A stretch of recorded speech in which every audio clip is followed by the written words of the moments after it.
Thank you so much for listening. If you'd like to offer dana, then please do go to justthiszen.org/giving. Your support really does make a huge difference. Thank you so much.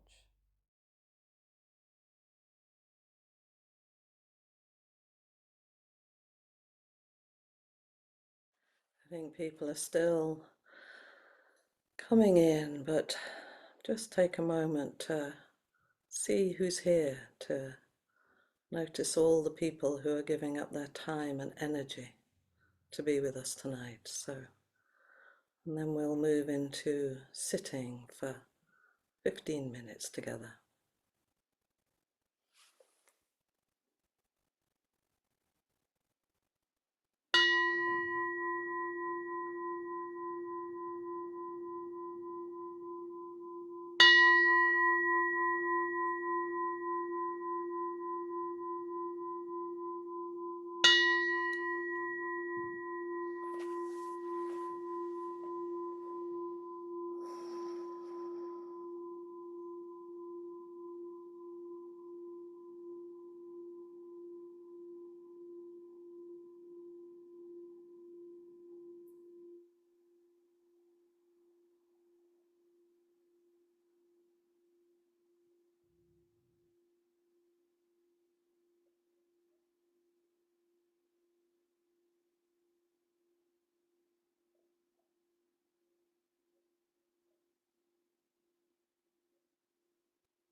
If you'd like to join in your own spaces, saying with me, vast is the robe of liberation, a formless field of benefaction.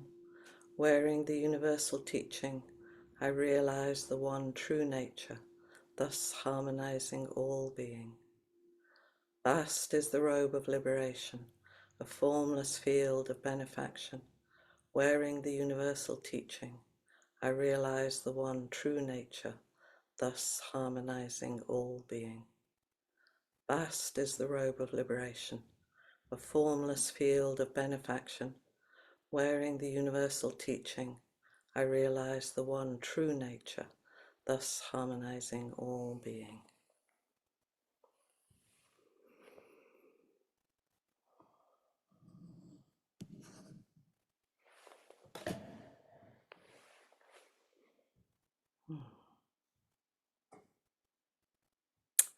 Relax. Relax, bad things are going to happen. Your tomatoes will grow a fungus and your cat will get run over. Someone will leave the bag with the ice cream melting in the car and throw your blue cashmere sweater in the dryer. Your husband will sleep with a girl your daughter's age, her breasts spilling out of her blouse. Or your wife will remember she's a lesbian and leave you for the woman next door. The other cat, the one you never really liked, will contract a disease that requires you to pry open its feverish mouth every 4 hours. Your parents will die. No matter how many vitamins you take, how much Pilates, you'll lose your keys, your hair, and your memory. If your daughter doesn't plug her heart into every live socket she passes, you'll come home to find your son has emptied the refrigerator, dragged it to the curb, and called the used appliance store for a pickup. It's drug money. There's a Buddhist story of a woman chased by a tiger. When she comes to a cliff, she sees a sturdy vine and climbs halfway down. But there's also a tiger below, and 2 mice, one black, one white, scurry out and begin to gnaw at the vine. At this point, she notices a wild strawberry growing from a crevice. She looks up, down at the mice. Then she eats the strawberry. Then she eats the strawberry. So here's the view, the breeze, the pulse in your throat. Your wallet will be stolen. You'll get fat, slip on the bathroom tiles of a foreign hotel and crack your hip. You'll be lonely. Oh, taste how sweet and tart the red juice is, how the tiny seeds crunch between your teeth. Relax, by Ellen Bass. I was thinking tonight maybe we could crunch some tiny seeds together as all the bad things pile up around us and we can spend some time. I was talking with Josh about what could I possibly even begin to say to you in the midst of this extraordinary time that we're in. How do we even begin to keep ourselves steady and upright in the kind of tsunami of news and views and things that are occurring every single day? And as an aside, I remember reading some research that was published during the first year of COVID, that people who read dystopian fiction and or watched dystopian films fared better emotionally and mentally than those who read only happy fiction or watched romances. And so I felt finally my lifetime addiction to such things was of benefit. I don't live in a world where I don't think things can't get any worse. And Ellen Bass's poem has been a favourite of mine for a long time. It appeals to me. Relax. Bad things are going to happen. Anyway, back to my talk with Josh. I've been thinking of a lot about the Blue Cliff record, Case 55, Alive or Dead. And I was talking to Josh and thinking about how I might introduce it, and I threw in the idea that I might need to find some way of saying something, or the cat gets it. And Josh asked if I was going to explain why the cat would get it. So that's what I'm going to do today. Going to talk about how we might do things or live our lives in a way that the cat won't get it. So the cat getting it refers to case number 14 in the Moomin Koan. Nansen kills the cat. So the case is, once the monks of the Western halls and the Eastern halls were arguing about a cat. Nansen strode in, holding up the cat, and said, "You monks, if you won't say a word of Zen, if you can say a word of Zen, I will spare the cat, otherwise I'll kill it. So if you can say a word of Zen, I'll spare the cat, otherwise I'm going to kill it." No one in the monks could answer. So Nansen cut the cat in two. That evening, when Joshu, his student, returned, Nansen told him of the incident. Joshu thereupon took off his sandal, put it on his head, and walked off. And Nansen shouted after him, "If you'd have been there, the cat would have been saved." It's a strange koan.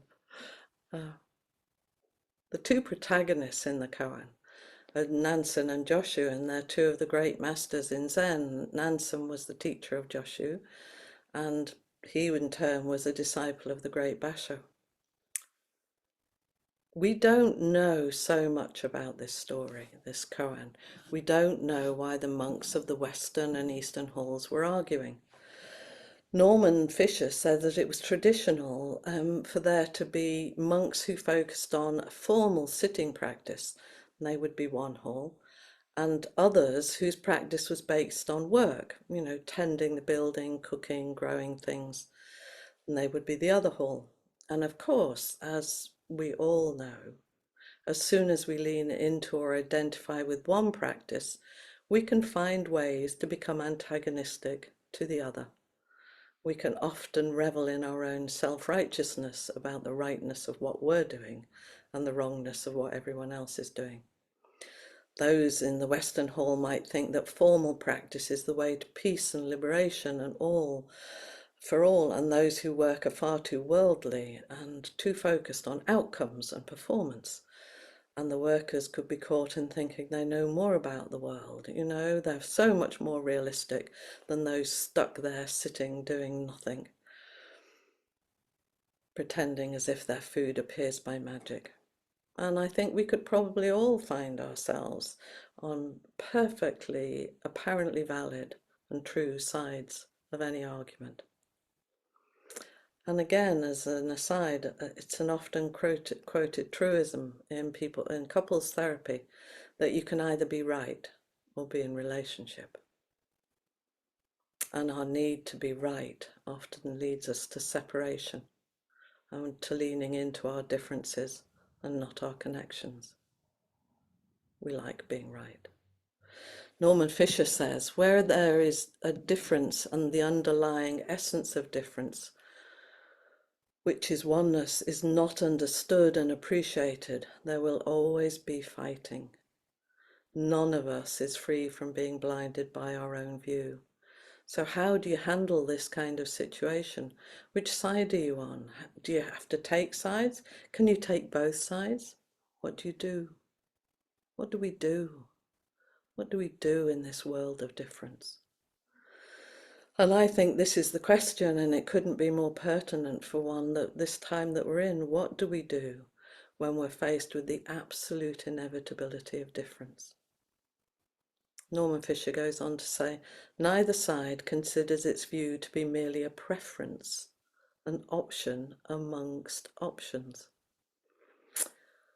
We might imagine the genesis of this argument. Norman ponders whether the West Hall wanted a mouser in the kitchen, keep it clean, keep the mice down, and the East Hall wanted to follow the precept of not killing, and didn't want the mice to die. Roshi Philip Kapleau wonders whether what might have happened was that Nansen and Joshu had gone to town, and as often happened when the Roshi's away, well, when the cat's away, the mice will play, and in walks this cat. Although the koan doesn't tell us what they were arguing about. Does a cat have Buddha nature? They were having an argument about that. We don't know.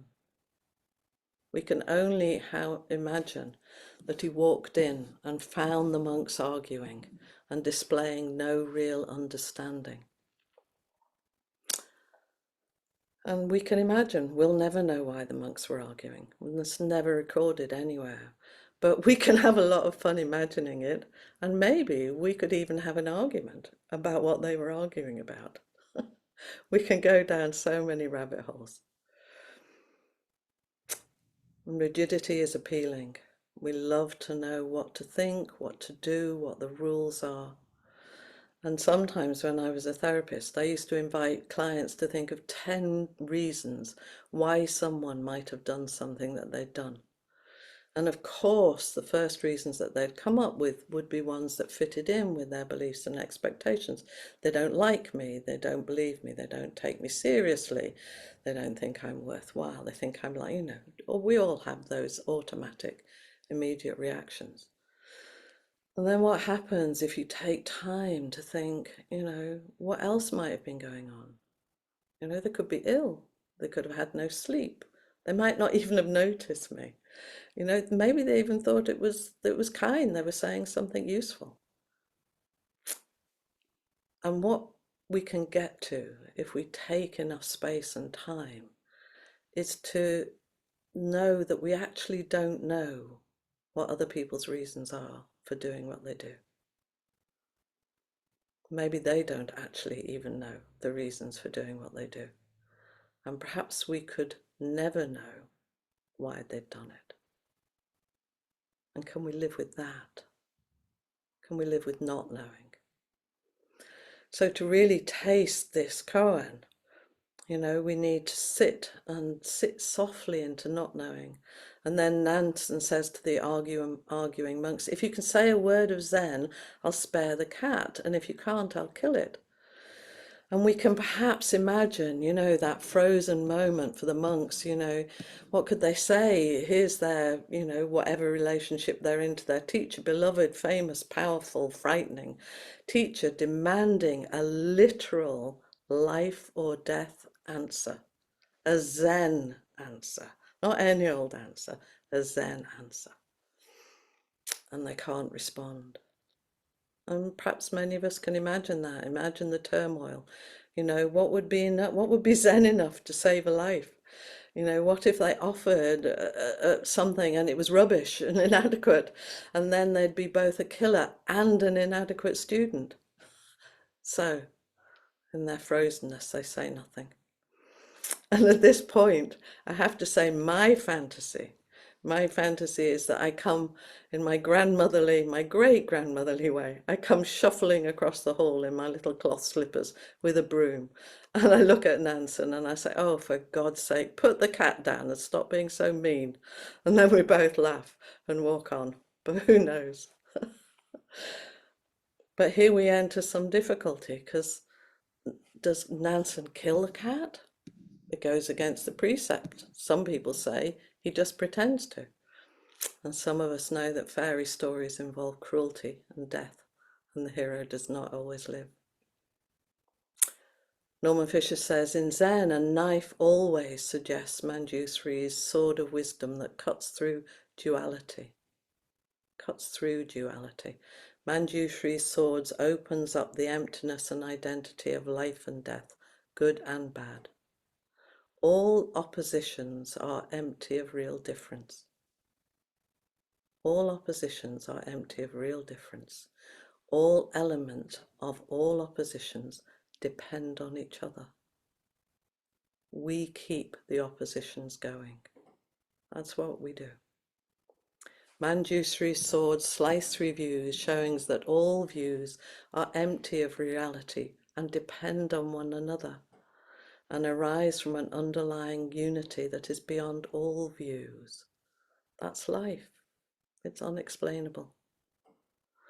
So Nansen uses Manjushri's sword in a little piece of street theatre designed to take the monk's dispute to another level. Never mind the cat. You know, what's life? What's death? What are we doing here? You know, monks, humans are arguing over the inarguable while the world is burning up in front of your eyes. Wake up. Don't waste time. That's what Norman Fisher says. Wake up. Don't waste time arguing over the mystery of life. So here we are right now. You know, our world is burning. What are the words of Zen we can offer right now? What on earth is a word of Zen that will mean that the cat doesn't die? How do we not waste time? Should we, like Joshu, have, you know, who would have saved the hat? Should we put our shoes on our heads and walk away without saying anything? Is that the response that's being required of us at the moment? Norman Fisher says we're all cut in two, of course. There's living in this world, that's living in this world of discrimination and difference. I am, therefore I'm not you. But we are also cut in one. We don't know it. Being cut in one is I am me, and all is included in that, you and everything else. We practice Zazen to remember that we are cut in one as well as two. If we are Zen monks, we devote ourselves to sitting on our cushions so that we can see this and integrate it into our everyday life. And I would say as students, not monks, we're not monks. But is that what we can do, is sit and realize that deep interconnectedness, that place of emptiness. When Joshu comes back later and puts his sandal on his head, this is what he's saying. Putting a sandal on your head at the time was a sign of mourning. He was saying, I know the cat is dead. Don't fool me with the pantomime. You and I both know the cat is already dead. You and I are already dead. All disputes are already settled.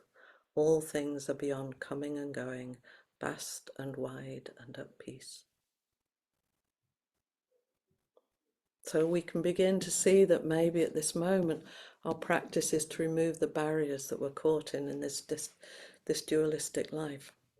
Imagine that, sitting in a place where all disputes are already settled, all things are beyond coming and going, vast and wide and at peace.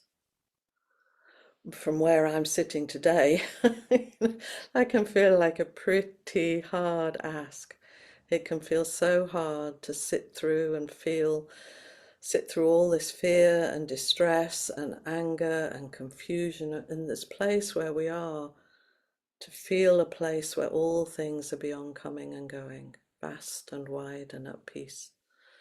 And of course, it would be also really easy to use that as a kind of comforting escapism. Oh, nothing to do with me. This here, everything's vast and wide and at peace. You know, we can jump out into a place of escape or distraction or turning away from what's actually happening. How do we respond from a place of Zen, from a word of Zen?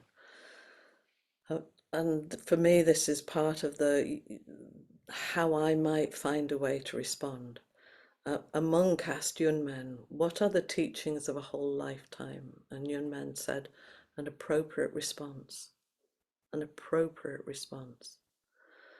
So now we have the possibility, and this response is an alive, embodied reflection of our understanding of emptiness, of dependent co-arising, that everything is happening because of everything that's happening.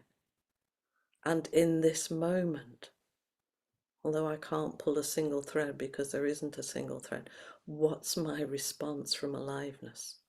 What's my response from full engagement with the world? The world's burning right now. What's an appropriate response? What's mine? What's yours? What's our word of Zen right now? Norman Fisher goes on to say, there's no denying social realities. We may have a deep connection to the bottom of the ocean, but we live mostly on the surface. We have to deal with the waves of social power and the pain that is caused by conceptions of social power and the individual and collective behaviour that comes from these conceptions. Actual choices and material and psychological consequences. We actually have to turn towards those. And maybe we can't afford to or unable to get down to that level where we are all vulnerable, sorry humans. We're all vulnerable, sorry humans in this mess. I was talking with Ed just at the beginning when we were meeting, and we were talking about Sangha and being able to lean into Sangha. And for me, part of taking refuge in Sangha is this, our shared expression of being vulnerable, sorry humans. Joshu's shoe is an expression of grief, an expression of actually being this vulnerable, unsteady human. And he recognizes how we're caught up in division and how little we're able to be fully alive, fully awake to our own predicament. So, as a response, I'm wondering whether I'll go with Leonard Cohen. There's no solution to this mess. The only moment that we can live here comfortably in these absolutely irreconcilable conflicts is this moment when you embrace it all. The only moment that you can live here comfortably in these absolutely irreconcilable conflicts is this moment when you embrace it all and you say, look, I don't understand a fucking thing. Hallelujah. That's the only moment that we can be here fully as human beings. Barry Magid goes on to talk about what's an appropriate response, and he talks about it's not possible not to offer one.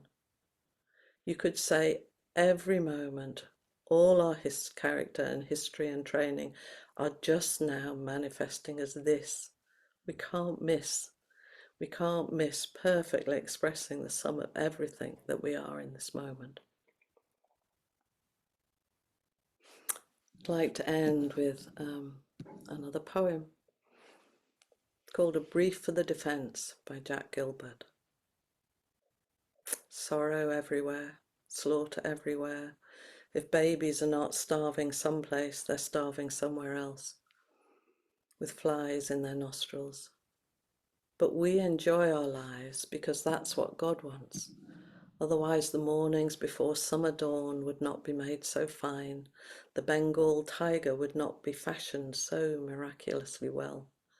The poor women at the fountain are laughing together between the suffering that they have known and the awfulness in their future, smiling and laughing while somebody in the village is very sick. There is laughter every day in the terrible streets of Calcutta, and the women laugh in the cages of Bombay. If we deny our happiness, resist our satisfaction, we lessen the importance of their deprivation. We must risk delight. We must risk delight. We can do without pleasure, but not delight, not enjoyment.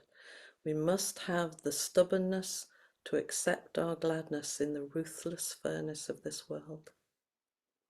We must have the stubbornness to accept our gladness in the ruthless furnace of this world, to make injustice the only measure of our attention. To make injustice the only measure of our attention is to praise the devil. If the locomotive of the Lord runs us down, we should give thanks that that end had magnitude. We must admit that there will be music despite everything.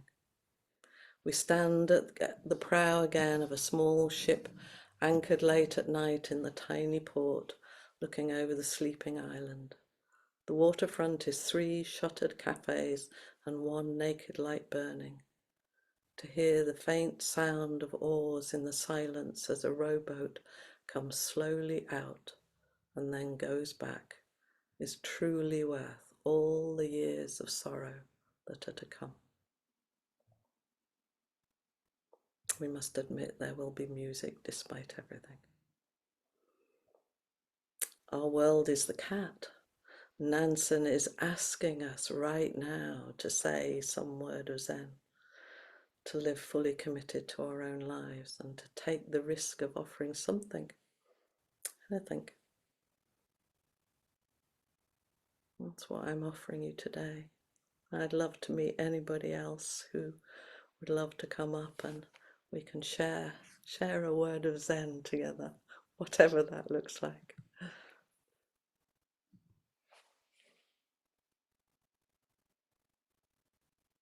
Hi, Catherine.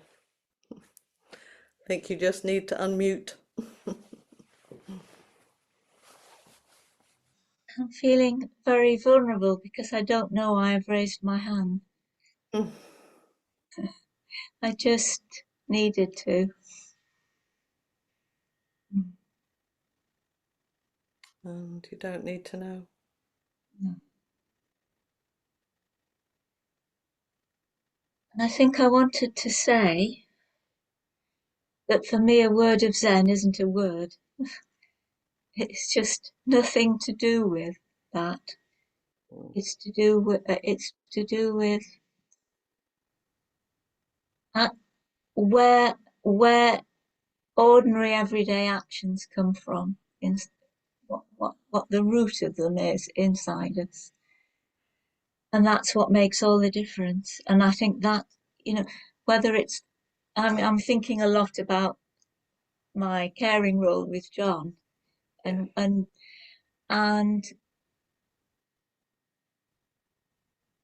it can come from this. It can come from so many places.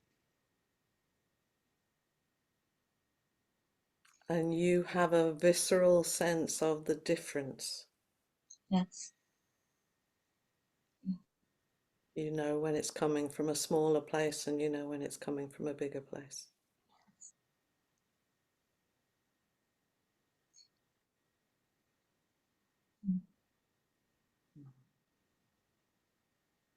And I feel that when it comes from the bigger place,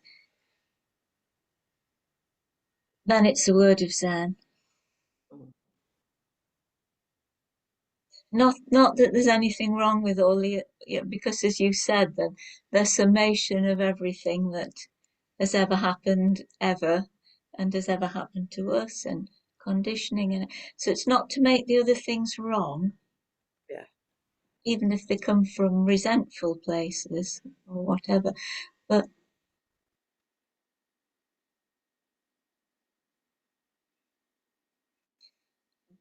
those different places have a different impact on the person you're with. And you. And yes, absolutely. Yeah.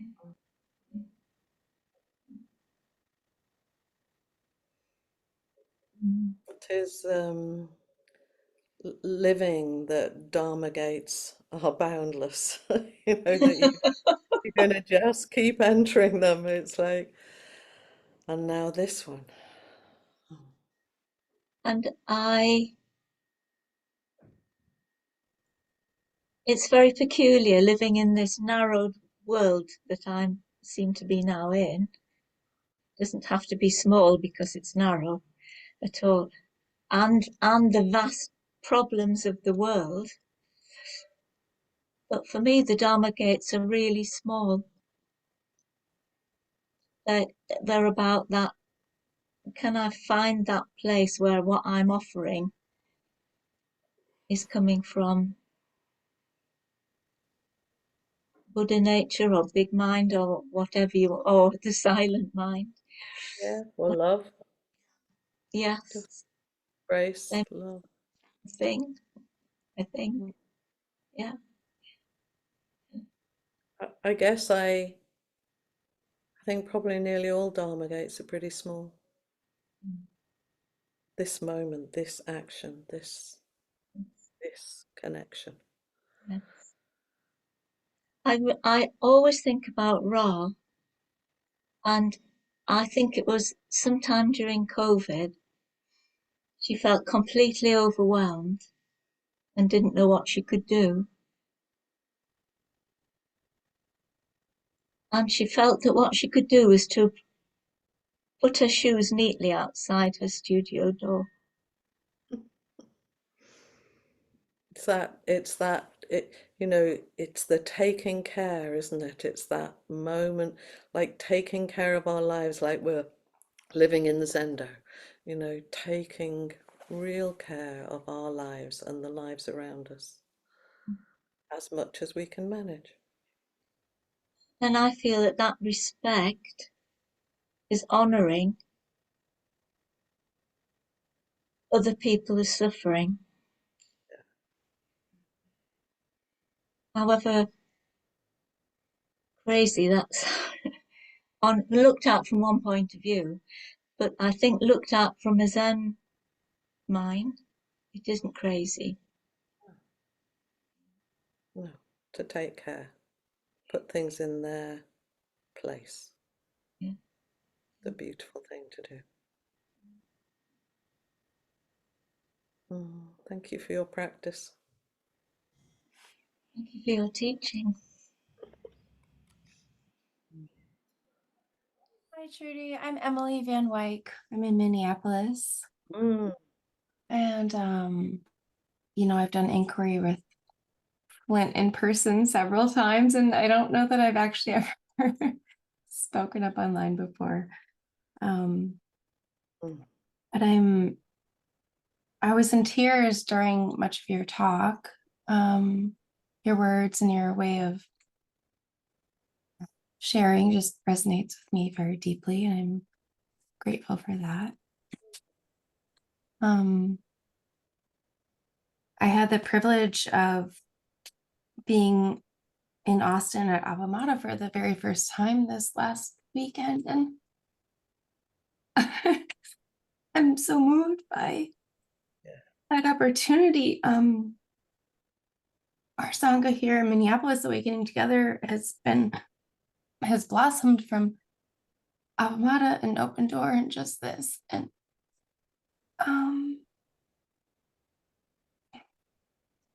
I think I just wanted to reflect how much it means to have us gather, and how even simple offerings like real words, just pure connection, how much that means, as well as embodied presence. I was able to meet so many people in person over the weekend. It's really good when people have got bodies, isn't it? Oh my goodness, it's amazing. It's so yummy.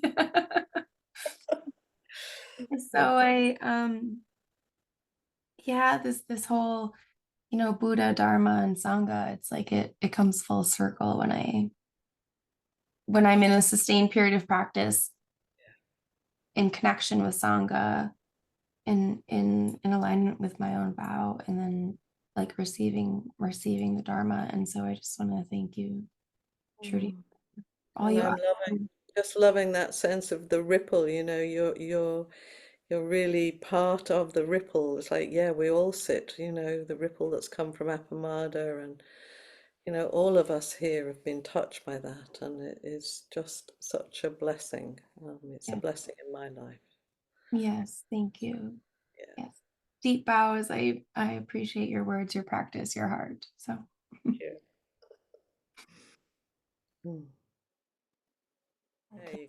Yeah, great. Trudy, it's good to see everyone, and thank you so much. Your talk was, I don't know, intense and wonderful, and it's one that I'm sure I'm going to revisit. These are hard times, and this is a big help. And I wanted to share something that came to my mind when you mentioned taking the risk to delight. And it brought to mind a quote, and I'm sure many people know Brene Brown. And in one of her books, I think it was Daring Greatly, she wrote about talking to one of her clients who was having a very difficult life.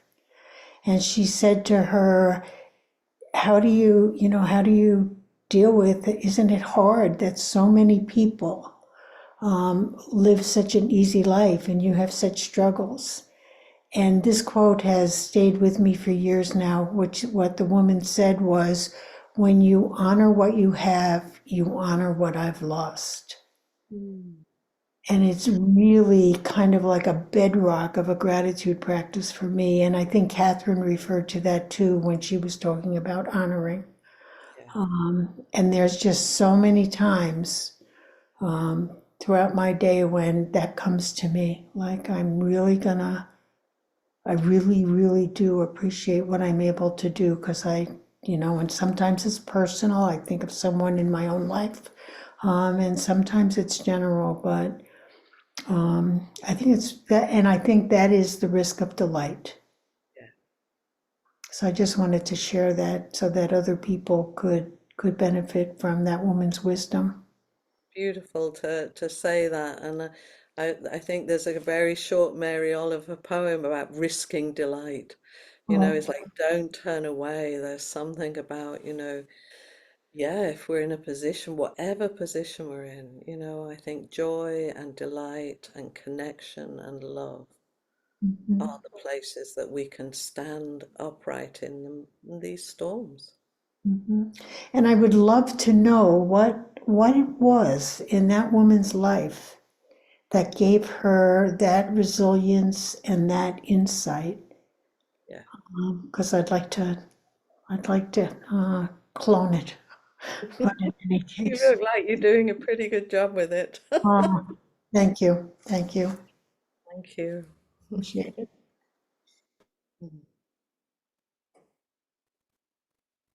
Hi, Joel. Hi, Trudy. Thank you so much for this teaching. It's unsurprisingly deep, unsurprisingly resonant with me, since I always feel the same whenever I hear your voice. But I want to say that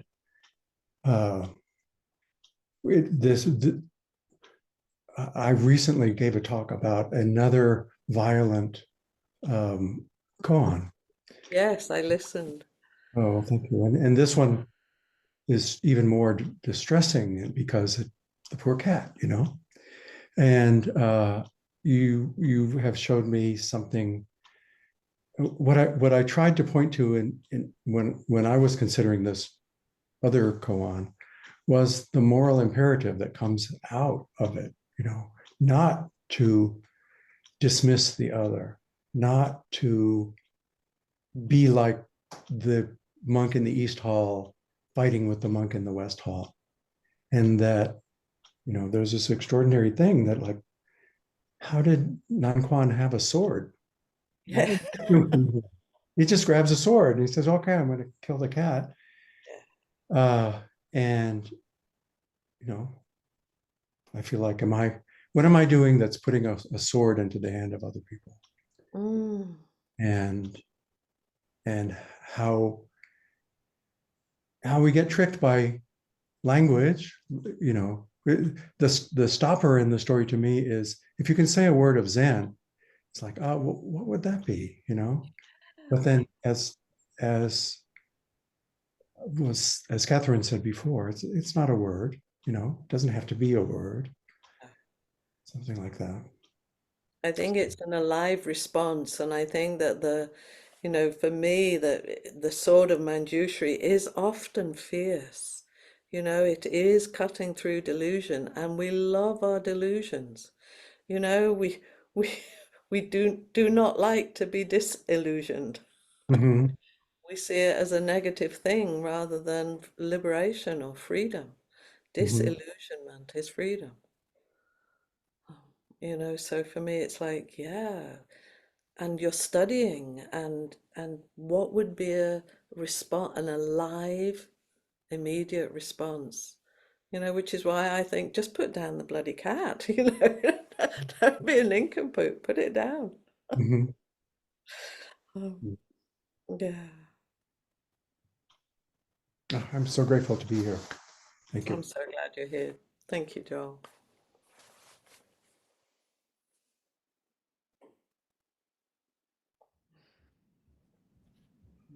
I just wanted to sit with you.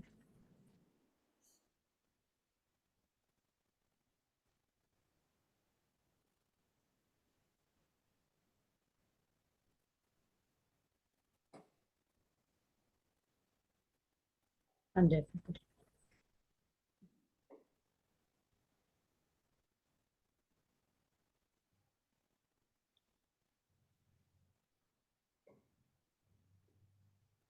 And one of the things that was coming to me was,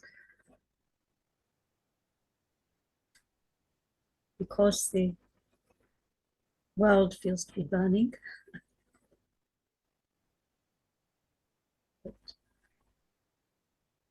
it asks us somehow to burn brighter too. Something. You know, I'm not by nature an activist, but I'm going to have to smile and stop you because I'm like, really? You think that about yourself? I don't see myself. Delusions are manifold.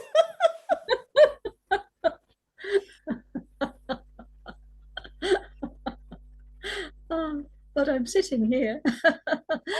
And I'm saying it in all seriousness. It's like when I think of the, if you're thinking of political activism, I can imagine something of that, but it's like I've seen you make thing after thing after thing.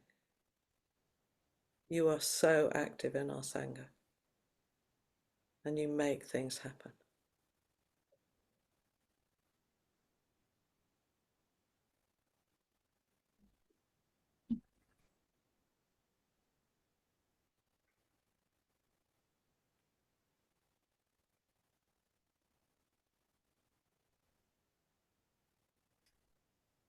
And I just feel it's such a privilege.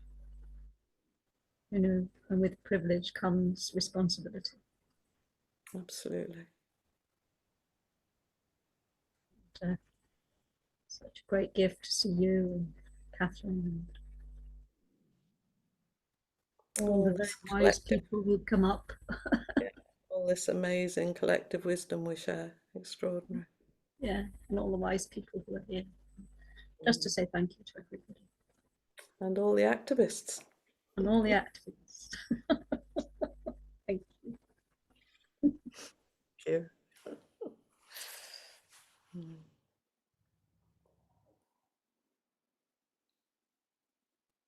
I think we're pretty much at time, so let's say the practice principles together. And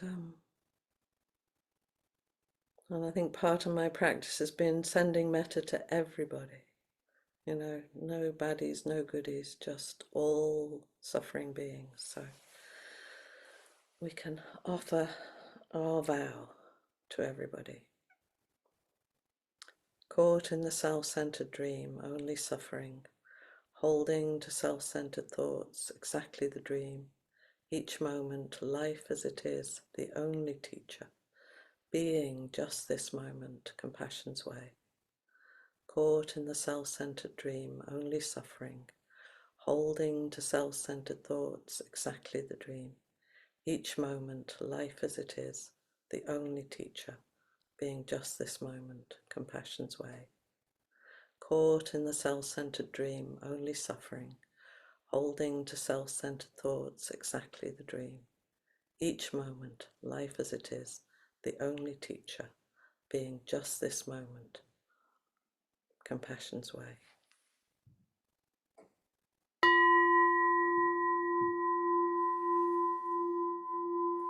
Deep and sincere thanks for everyone for your practice, and thanks to Ed for keeping us the whole thing working. And I shall look forward to seeing you next week as well.